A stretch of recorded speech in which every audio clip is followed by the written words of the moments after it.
امام باڑک جی نے رونا ہے اتنے چلا جاؤ، لٹے گئے پٹے گئے کی ہوئے لٹے پٹے. امام باڑک جی نے رونا ہے اتنے چلا جاؤ، لٹے گئے پٹے گئے کی ہوئے لٹے پٹے. بسم اللہ الرحمن الرحیم. الحمدللہ والصلاۃ والسلام علی اہلہا اما بعد فقد قال اللہ تبارک و تعالی فی القرآن المجید والفرقان الحمید وقولہ الحق. بسم اللہ الرحمن الرحیم. انما یرید اللہ لیذھب عنکم الرجس اہل البیت ویطہرکم تطہیرا. برادران ایمانی، میرے شیعہ سنی بھائیوں، ہم شیعان علی پر آج کل یہ ایک بہت سوال سوشل میڈیا پہ مختلف حضرات کی طرف سے، علماء کی طرف سے یہ گردش کر رہے ہیں، شیعان علی یہ جو امام بارگاہ بناتے ہیں، مسجد کے ہوتے ہوئے امام بارگاہ کی کیا ضرورت ہے؟ اور آگے سوال ہوتا ہے کہ کیا مولا علی نے یا اصحابہ کبار نے، اصحابہ کرام نے اپنے دور میں امام بارگاہ بنائے؟ دیکھیں، یہاں پہ میں گزارش یہ کرنا چاہ رہا ہوں، سب سے پہلے ہمیں یہ دیکھنا پڑے گا کہ امام بارگاہ کہتے کسے ہیں.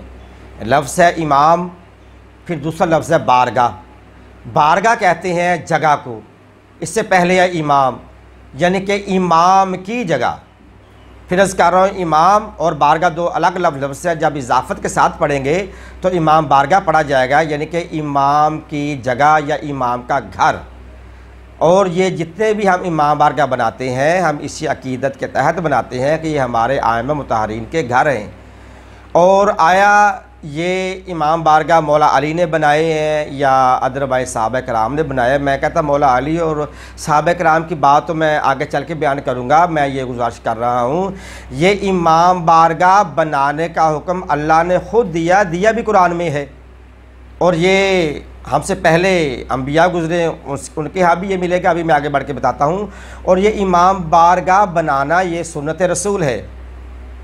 اور یہاں پہ پریشانی تو بنتی ہے، میں نے بات ہی ایسی کہہ دی کہ سنت رسول ہے. رسول کے زمانے میں، علی کے زمانے میں کیا، رسول کے زمانے میں امام بارگاہ بنے ہیں، پھر علی کے زمانے میں بھی میں ثابت کر رہا ہوں. قرآن سے سب سے پہلے ہم قرآن کی طرف چلتے ہیں کہ قرآن میں امام بارگاہ کا ذکر ہے. ہاں، یہ یاد رہے کہ امام کے گھر کا نام ہے بارگاہ.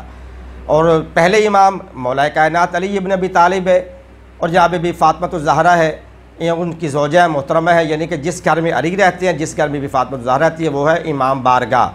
اب قرآن کی طرف چلتے ہیں. قرآن میں سورہ نور 18واں پارہ آیت نمبر 26. میں زبانی پڑھ دوں، پھر میں آپ کو یہ قرآن آپ کو زوم کر کے دکھایا جاتا. فی بیوت اذن اللہ ان ترفع ویذکر فیہا اسمہ. یہ قرآن میرے ہاتھ میں ہے، یہ میں ابھی آپ کو دکھا رہا ہوں. سورہ نور ہے، 18واں سپارہ ہے، آیت نمبر 26 ہے.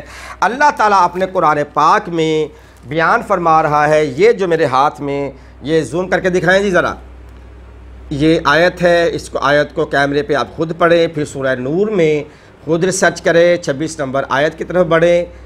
تو اس میں اللہ تبارک تعالیٰ نے آیت بھیجی ہے، فی بیوت اذن اللہ ان ترفع ویذکر فیہا اسمہ ویسبح لہ فیہا بالغدو والآصال.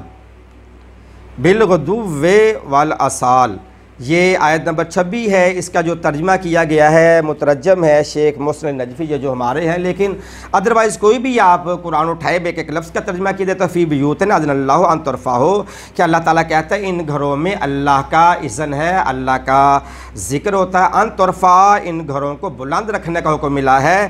ویذکر فیہا اسمہ، اور اس میں اللہ تبارک و تعالیٰ کا ذکر بلند ہوتا ہے، اس میں اللہ تعالیٰ کا ذکر ہوتا ہے، ذکر و اذکار ہوتا ہے. یسبح لہ، اور اس میں اللہ تعالیٰ کی تسبیح پڑھی جاتی ہے. اور ان گھروں میں صبح و شام اللہ تعالیٰ کی تسبیح پڑھی جاتی ہے. یعنی کہ گزارش یہ ہے کہ اللہ تعالیٰ سورہ نور کی آیت نمبر 26 میں فرما رہا ہے کہ یہ ایسا گھر ہے کہ جس کو گرانے کا حکم نہیں، بلند ان ترفع، ان گھروں کو بلند رکھنا ہے. اللہ تعالیٰ نے ان گھروں کی عظمت کو بلند رکھا ہوا ہے، اور اس میں اللہ کا ذکر اور اللہ کی تسبیح صبح و شام کا لفظ ہے، صبح و شام بلند ہوتی ہے. اب یہ ہے قرآن کی آیت، سورہ نور میں 26 نمبر آیت موجود ہے. اب یہاں پہ مسلمان عالم کی بہت بڑی تفسیر در منصور میں علامہ جلال الدین سیوطی یہ لکھتے ہیں کہ اس گھر سے کون سا گھر مراد ہے. بات یاد رہے کہ بارگاہ، امام بارگاہ کا نام ہے مولا کے گھر کا نام، امام کے گھر کو امام بارگاہ کہا جاتا ہے. اب تفسیر در منصور میں علامہ جلال سیوطی لکھتے ہیں کہ جب یہ آیت نازل ہوئی تو رسول نے محفل میں یہ آیت تلاوت فرمائی تو ایک صحابی کھڑے ہوئے, صحابی کا نام بھی لے لیتا ہوں, جناب ابو بکر صدیق رضی اللہ تعالیٰ عنہ. فقام ابا بکرن, پس ابو بکر صدیق کھڑے ہوئے رسول سے سوال کرنے لگے, ای البیوت, یا رسول اللہ یہ جو گھر سورہ نور والی آیت آئی ہے, ان گھروں سے کون سے گھر مراد ہے؟ ان المرادہ, ان گھروں سے کون سے گھر مراد ہے؟ آپ صلی اللہ علیہ وآلہ وسلم نے ابو بکر کے سوال کے جواب میں فرمایا, بیوت الانبیاء, انبیاء کے گھر. اب سوال تھا کون سے گھر, رسول نے جواب دے دیا انبیاء گھر. اب سوال کا جواب تو مکمل ہو گیا, لیکن حضرت ابو بکر صدیق کی تشنگری باقی رہی, تسلی نہ ہوئی. آگے پھر سوال کیا, احاذ البیت, اشارہ کیا ابو بکر نے ایک گھر کی طرف. فاشارہ علی باب علی ابن ابی طالب و فاطمہ تھا. تفسیر مسلمہ لکھتے ہیں کہ حضرت ابو بکر صدیق کا اشارہ تھا علی و فاطمہ کے گھر کی طرف. رسول پاک نے فرمایا ان گھروں سے مراد انبیاء کے گھر. صدیق صحابی نے کہا کہ یہ گھر بھی, یعنی علی و فاطمہ کے گھر, یہ بھی انبیاء کے گھروں میں شامل ہے؟ رسول نے فرمایا نعم, ہاں, علی و فاطمہ کا گھر انبیاء کے صرف گھروں میں شامل نہیں, من افاضلہا, علی و بطول کا گھر تو انبیاء کے گھروں سے بھی افضل گھر ہے. اللہ اکبر, سبحان اللہ, الحمدللہ. علی و فاطمہ کا گھر انبیاءوں کے گھروں سے افضل گھر ہے. اب یہ وہ پہلا امام بارگاہ ہے, جس لوگ کہتے ہیں امام بارگاہ کہاں لکھا گیا ہے, یہ پہلا علی کا گھر, علی کے گھر ہی کو امام بارگاہ کہا جاتا ہے. یہ پہلا گھر جو دین اسلام میں, شریعت محمدیہ میں ہے, جس کے لیے قرآن عظمت بیان کر رہا ہے, اور رسول فرما رہے ہیں یہ ایسا امام بارگاہ ہے جو انبیاء کے گھروں سے بھی افضل امام بارگاہ ہے. آگے چلیں, جناب یعقوب نبی علیہ السلام کے, جس کا شہزادہ اسی کے بیٹوں نے جناب یوسف کو ان کو الگ کر دیا تھا. وہ ایک لمبا چوڑا سورہ یوسف آپ سب پڑھے ہوئے ہیں, جو سارا واقعات آپ کی نظر ہے کہ جب جناب یعقوب نبی جو اسحاق کے بیٹے ہیں, ابراہیم کے پوتے ہیں, اپنے زندہ بیٹے کے غم میں روتے ہیں, اتنا روئے کہ آنکھیں سفید ہو کے بنائی چلی گئی. تو اب جب اتنا روئے غم یوسف میں گریہ و آہ و بکا زاری کی, تو جنہوں نے ظلم کیا تھا جناب یوسف ظالمین کو, جناب یعقوب کا رونا پسند نہ ہوا, تو بیٹے ہی آ کے علاقے کے لوگ کہتے ہیں کہ آپ ہر وقت روتے ہیں, ہم ڈسٹرب ہوتے ہیں. تو جناب یعقوب نے اپنی بستی سے باہر بیت الحزن بنایا, رونے کے لیے جگہ بنائی, اور رونے میں جگہ کو کہا جاتا ہے امام بارگاہ, ہمارے لفظوں میں امام بارگاہ. وہاں پہ بنا بیت الحزن بنا, تو وہ رونے کے لیے, آہ و بکا کے لیے, مرثیہ کے لیے, تفسیروں میں جا کے مرثیہ پڑھتے تھے, روتے تھے, بیان کرتے تھے, ہائے یا اسف علی یوسف, یہ نوحے کی مرثیہ کی ایک قسم ہے.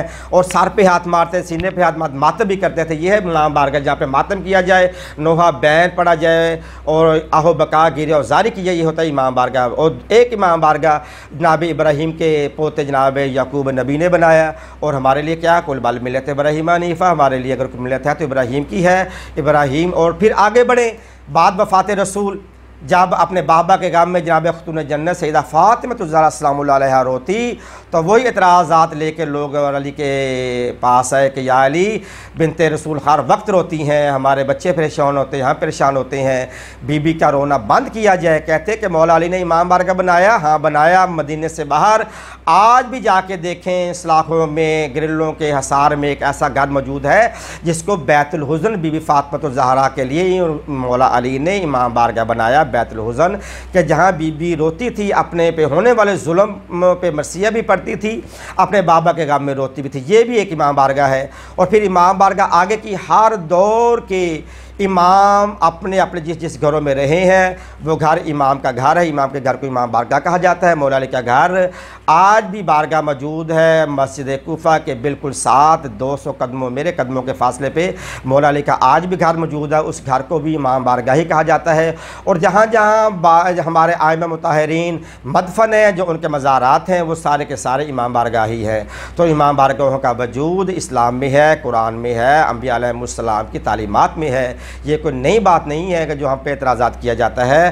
الحمدللہ ہم نے علم در بدر سے لیا ہے, علم کے در بدر سے نہیں لیا, ہم نے علم علی جیسے باب العلم کے در سے لیا ہے. الحمدللہ ہمیں اس در پہ آج بھی ناز ہے, اور صبح قیامت تک ناز رہے گا.